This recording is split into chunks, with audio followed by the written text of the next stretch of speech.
Muito bem, desejo boa tarde a todos e verificando haver número legal, eu declaro aberta a sessão da Terceira Câmara Civil do Tribunal de Justiça do Espírito Santo, registrando a presença de todos os membros, do desembargador Daí, desembargador Telêmaco, desembargador Eliana e desembargador Jorge, bem como dos desembargadores convocados, desembargador Júlio César, desembargador Vitor e desembargador José Augusto. Registro também a presença da ilustre Procuradora de Justiça, doutora Elizabeth, e dos advogados e servidores que estão presentes à nossa sessão. Eu concedo a palavra. Na sessão passada, desembargador Telêmaco, na sessão passada, o desembargador Daí fez os registros. Eu consulto se Vossa Excelência poderia, em nome da Câmara, fazer os eventuais registros e comunicações. Com muito prazer, vice-presidente. Quero cumprimentar o ilustre presidente, o desembargador Samuel, aos ilustres pares, desembargador Daí, desembargador Eliana, desembargador Jorge, desembargador Vitor, desembargador Júlio César, desembargador Zé Augusto. Também quero cumprimentar a ilustre procuradora, doutora Elizabeth, aos funcionários e serventuários dessa casa, aos oficiais de justiça, aos doutores advogados, enfim, cumprimentar a todos.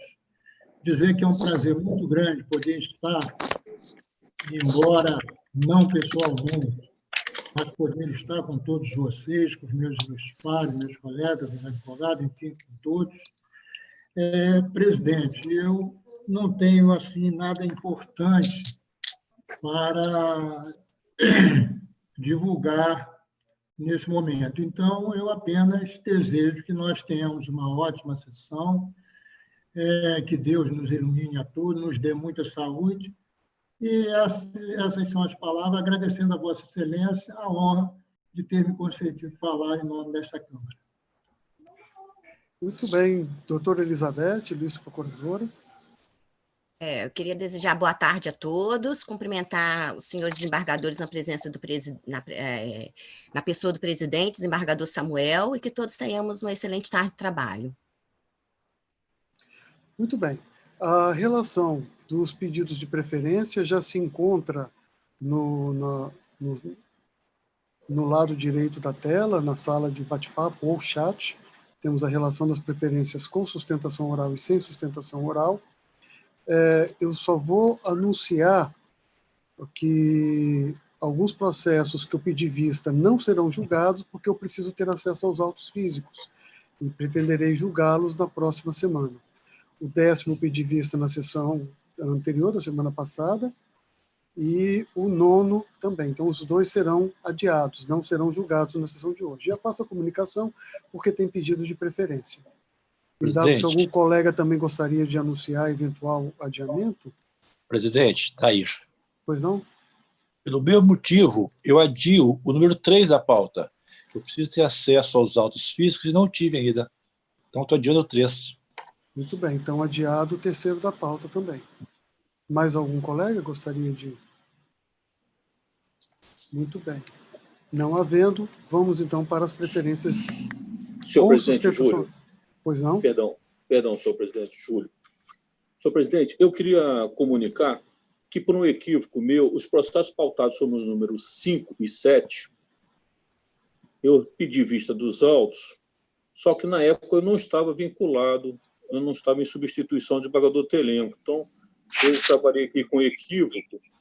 Então, o processo pautado sobre o número 5, eu não vou participar. E o processo pautado sobre o número 7, eu estou pedindo aqui a reconsideração, desconsiderando, portanto, o meu voto, uma vez, como já dito, não estava na condição de substituto. Então, eu peço até desculpas ao desembargador Telêmaco pelo meu equívoco. Muito bem. Senhor presidente. Pois não? Uma ordem. Realmente, o desembargador Júlio tem toda a razão, e eu gostaria apenas de alertar a ilustre secretária que no mês de março, no início de março, parece que é dia 3, até o dia 18, 19, eu tirei férias. Mas nessas férias, eu não coloquei substituto. Então, às vezes, está havendo alguma confusão, e quando um processo é dessas minhas férias, desses 15 dias, estão colocando para Júlio César, como se o desembargador Júlio César tivesse me substituído, o que não ocorreu. Parece que foi do dia 3 ao dia 16 de março, que eu tirei 15 dias de férias. Então, eu queria só alertar a ilustre secretária. Uhum. Perfeitamente. Então, desembargador Telêmaco, esse quinto da pauta tem um pedido de preferência. E esse quinto da pauta tinha um pedido de vista do desembargador Júlio César, que não vai participar da votação. Eu consulto se Vossa Excelência vai ter condições de voto quando chegar a vez dele, ou se vai pedir vista. Não, senhor presidente, esse aí eu vou pedir vista. Do quinto. Do quinto da pauta? O sétimo eu tenho condição de voto. Muito bem. Do quinto tem um pedido de preferência do doutor Gustavo Cotes. Então, doutor Gustavo, esse processo será adiado para a próxima sessão. Eminente presidente. Anuncio também que o desembargador Ronaldo, presidente do Tribunal de Justiça, já chegou na nossa sala e eu cumprimento e saúdo o desembargador Ronaldo. Pois não, desembargador Ronaldo? Cumprimento Vossa Excelência, os eminentes pares, digna procuradora, e eu queria dizer, eminente presidente, que o processo pautado sob o número 30, eu estou retirando de pauta, pois o patrono do agravante disse que está sem conexão com a internet e que me parece que a resolução do CNJ permite isso. Mas, então, estou retirando de pauta e estou solicitando à secretária de Câmara que intime via internet o agravante para que ele se localize no local onde possa participar da próxima sessão, sob pena de julgarmos o processo sem a presença dele. O processo pautado sobre o número 30.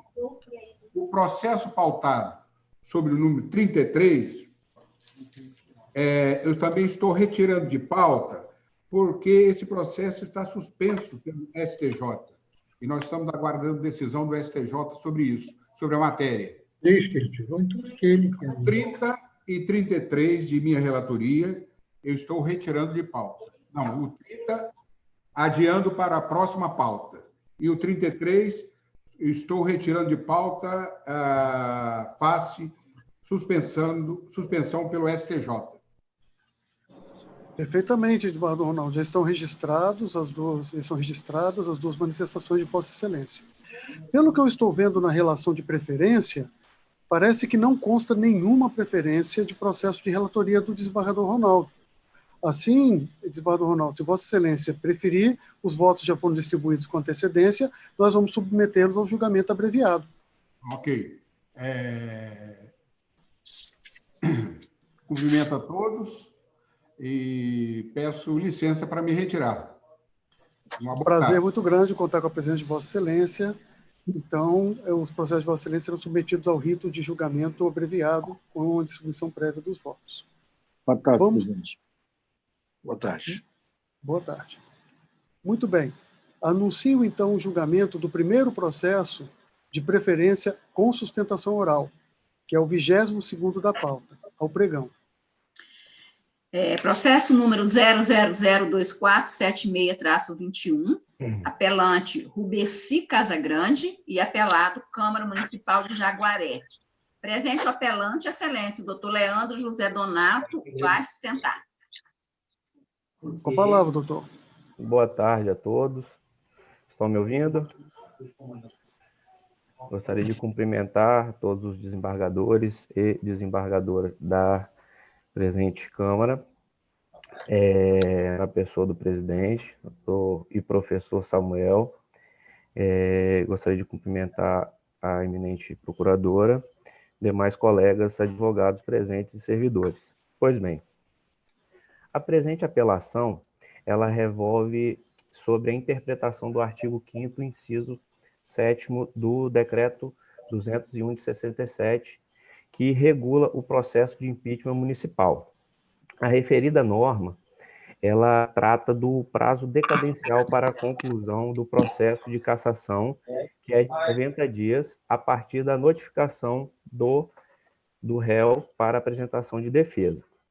E no caso, no curso desse processo de cassação, houve um vício de procedimento. Por tal motivo, foi impetrado um mandado de segurança, sendo indeferida a liminar de sustação do trâmite do processo de cassação pelo juízo de origem. Por tal motivo, e resignado, o Rubercy apresentou agravo de instrumento a este tribunal, no qual foi deferida a liminar para sustar o andamento desse processo de cassação e, ao final, foi julgado procedente para reconhecer essa vicissitude. Pois bem, ocorre que, quando fora retomada o curso do processo de cassação na Câmara de Jaguaré, já tinha transcorrido há muito tempo o prazo decadencial de 90 dias.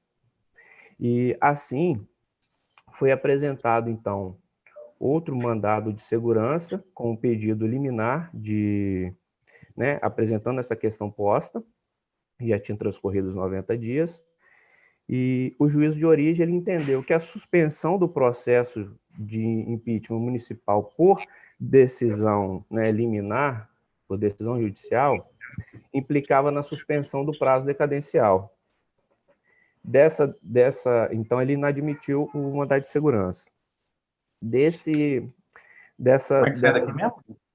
Essa decisão foi apresentada à presente apelação, deduzindo que o prazo decadencial, na forma do artigo 265 do Código Civil, ele não se suspende nem se interrompe, salvo em hipóteses legais.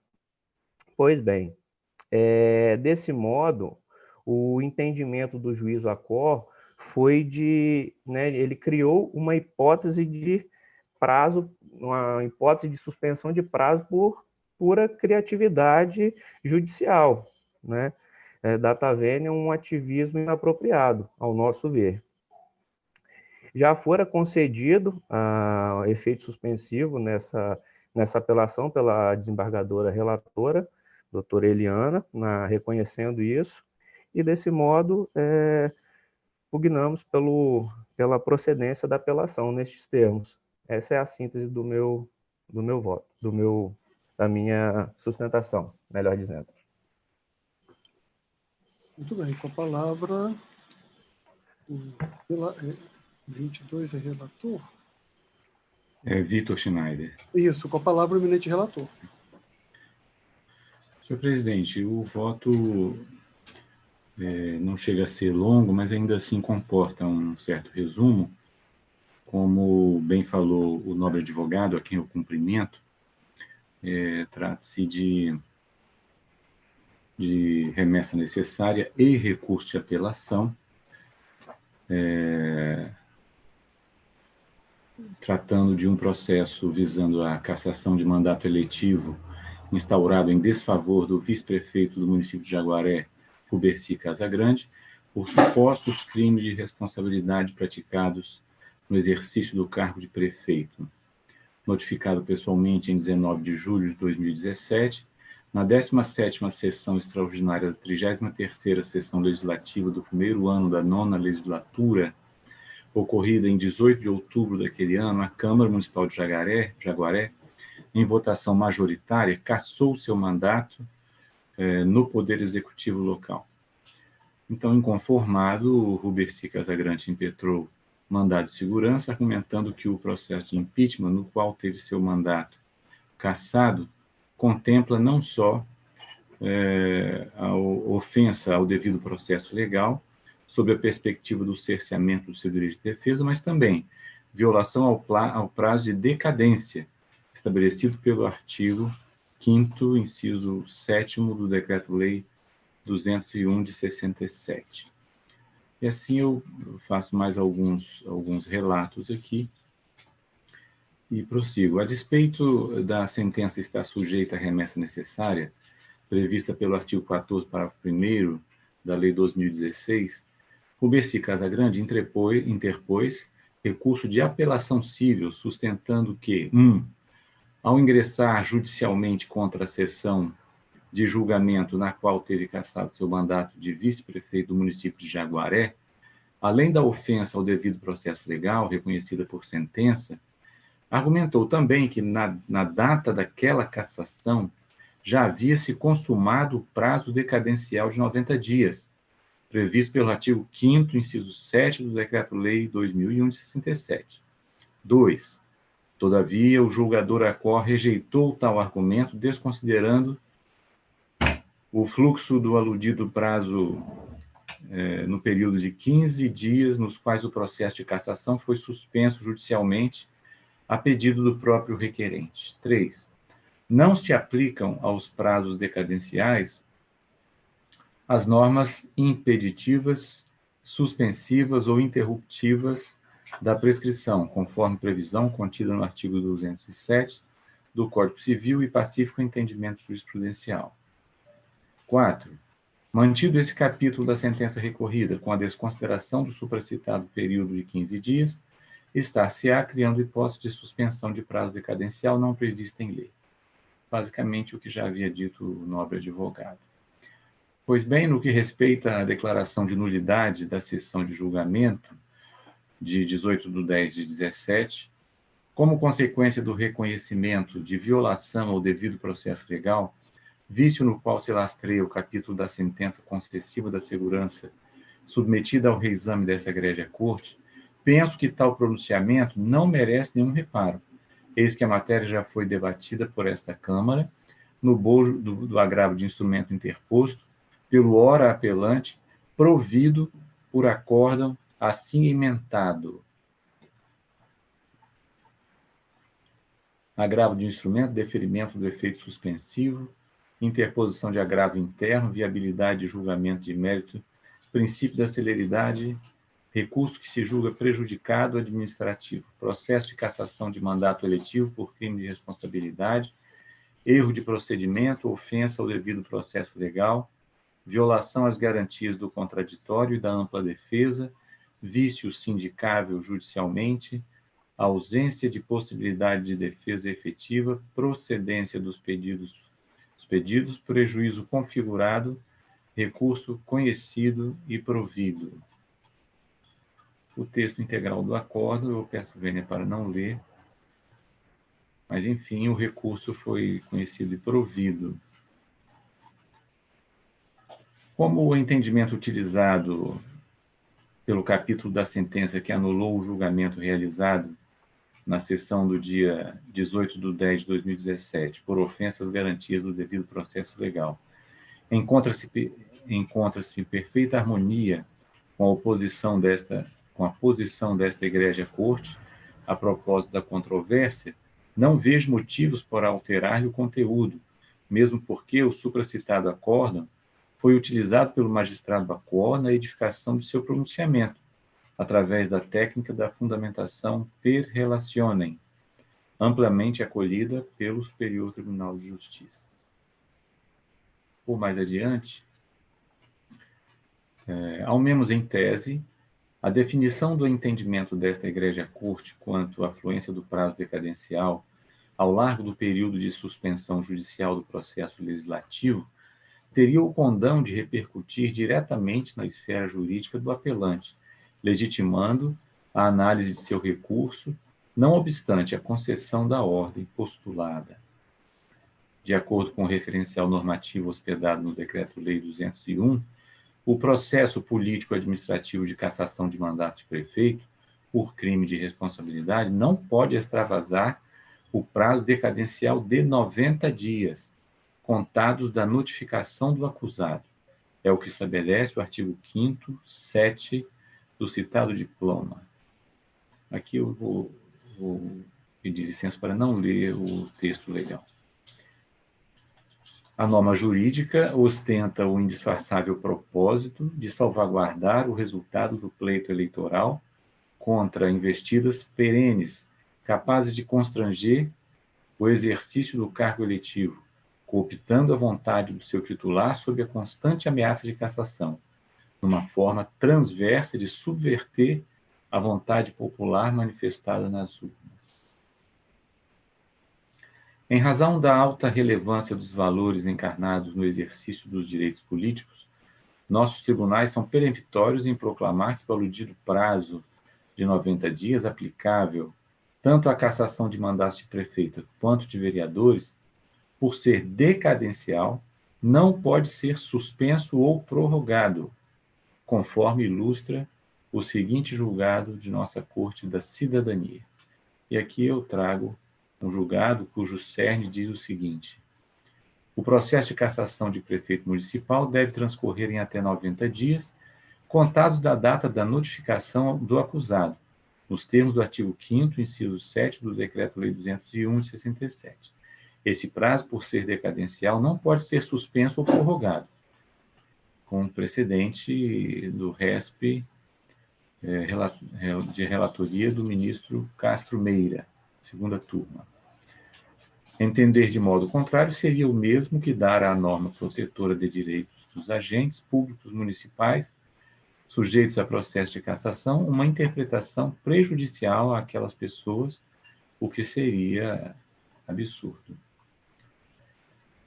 No caso em exame, a suspensão do processo de cassação amparou-se em ordem judicial, acicatada na circunstância de o apelante encontrar-se em internação hospitalar, sem previsão de alta, conforme registra a decisão dos aclaratórios.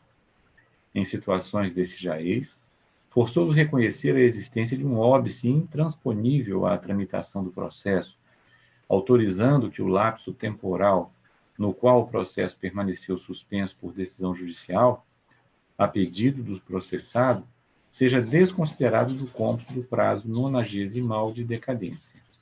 Muito embora a previsão contida no artigo 207 de nossa Lei Substantiva Civil seja clara ao dispor que, abro aspas, salvo disposição legal em contrário, não se aplicam à decadência as normas que impedem, suspendem ou interrompem a prescrição, fecho aspas.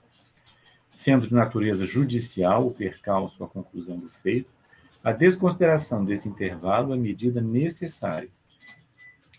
Posicionamento contrário franquearia ao investigado a possibilidade de reduzir o prazo de decadência a partir de expedientes judiciais, obstativos do curso regular do processo de cassação, numa conduta incompatível com o princípio da boa-fé.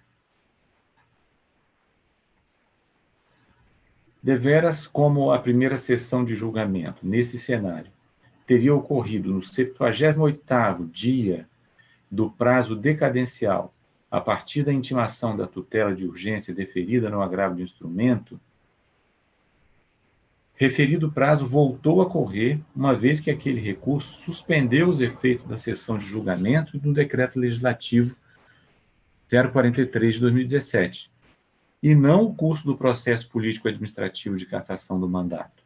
Então, em plenas condições de ser retomado, com a renovação do ato impugnado, sem os defeitos que lhe maculam a fisionomia, culminando no reconhecimento de sua nulidade.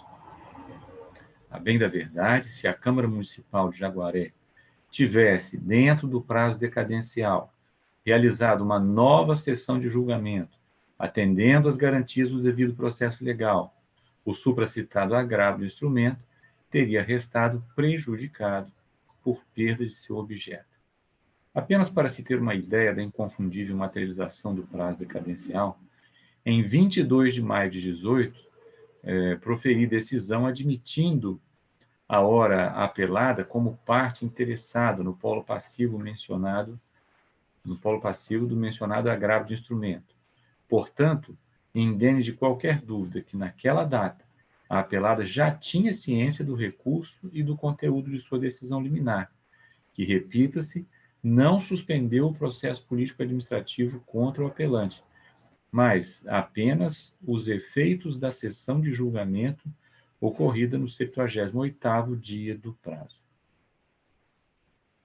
A partir de então, 22 de 5 de 18, a apelada poderia ter renovado a sessão de julgamento, porquanto considerando-se o dia 23 de 5 de 18 como o 79º dia.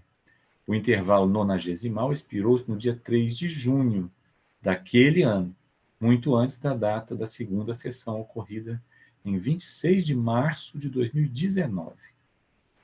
Outro sim, até mesmo em um outro cenário, no qual o prazo decadencial só voltaria a correr após a conclusão do julgamento do agravo de instrumento, a segunda cassação do apelante, em sessão realizada em 26 de março de 2019, seria extemporânea.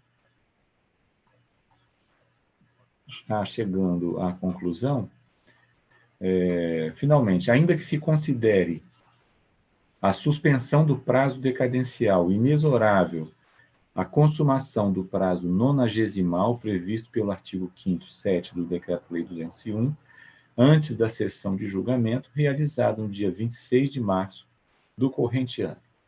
Por tais razões, conheço da remessa necessária e do apelo voluntariamente interposto, mas nego-lhes provimento para manter a sentença recorrida e confirmar a tutela de urgência deferida na tutela cautelar antecedente de número 000850605/2019, julgando prejudicado o agravo interposto, o agravo interno interposto naqueles autos, aos quais devem ser acostada uma cópia deste acórdão, se aprovado. É como voto, presidente. Vota o desembargador Jorge. Senhor presidente, como ilustre advogado, recebeu o voto antecipadamente e não tenho dúvida em acompanhar o eminente relator.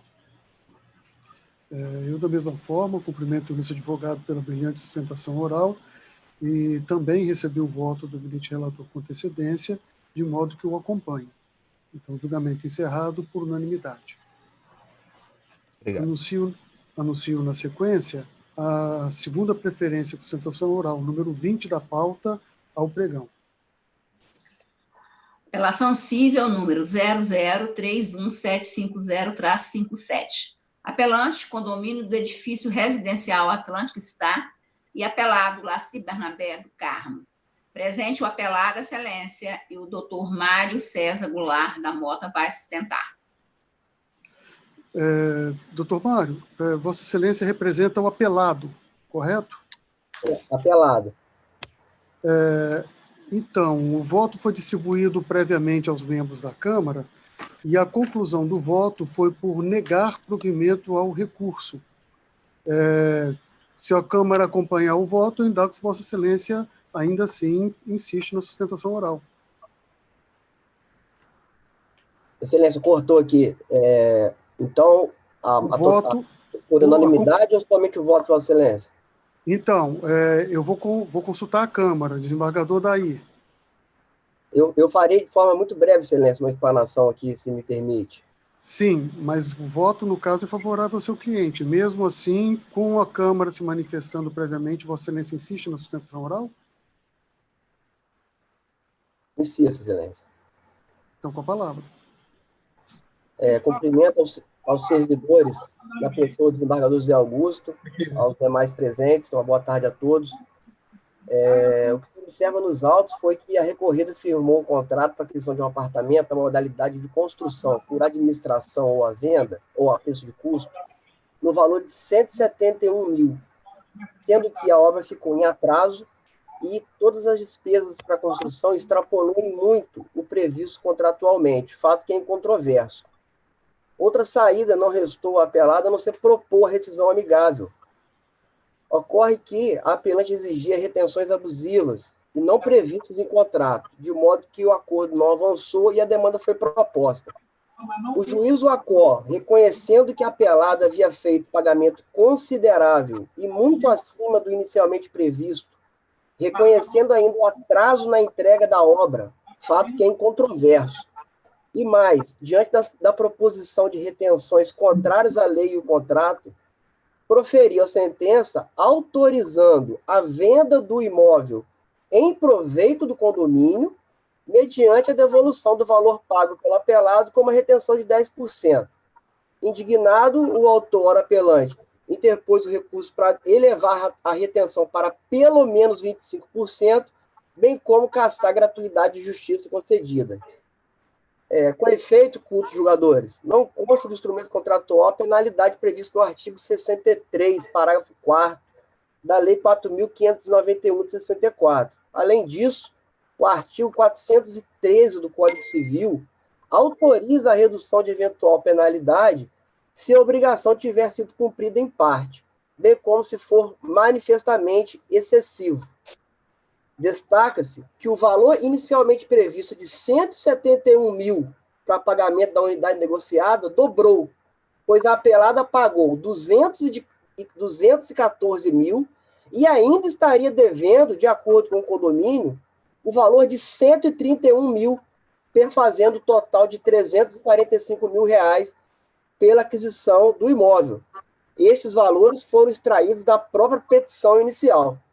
Assim, fica fácil perceber que a manutenção do contrato tornou-se difícil para a recorrida, pois além de ter que arcar com o dobro do que fora contratado, sequer poderia dispor do patrimônio adquirido, na medida em que as obras estavam atrasadas. Sem sombra de dúvida, o pagamento real de 214 mil para uma contratação inicial de 171 mil preenche todos os requisitos do artigo 413 do Código Civil, pois o valor supera o inicialmente previsto e representa mais da metade do erro grosseiro de cálculo para a construção do empreendimento, de modo que a retenção pretendida pelo recorrente revela-se de fato manifestamente excessiva.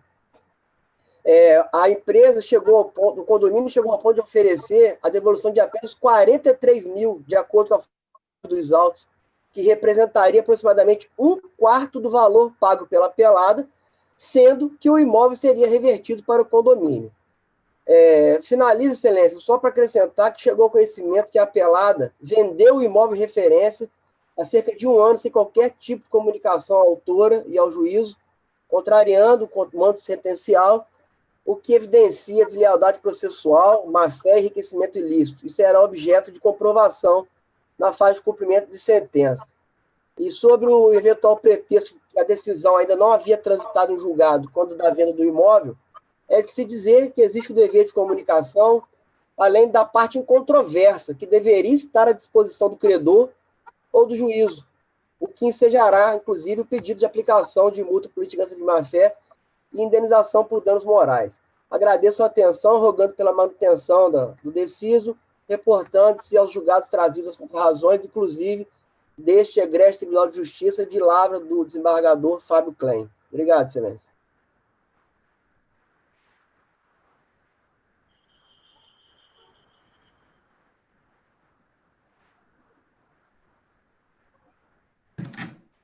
Está sem áudio, excelência.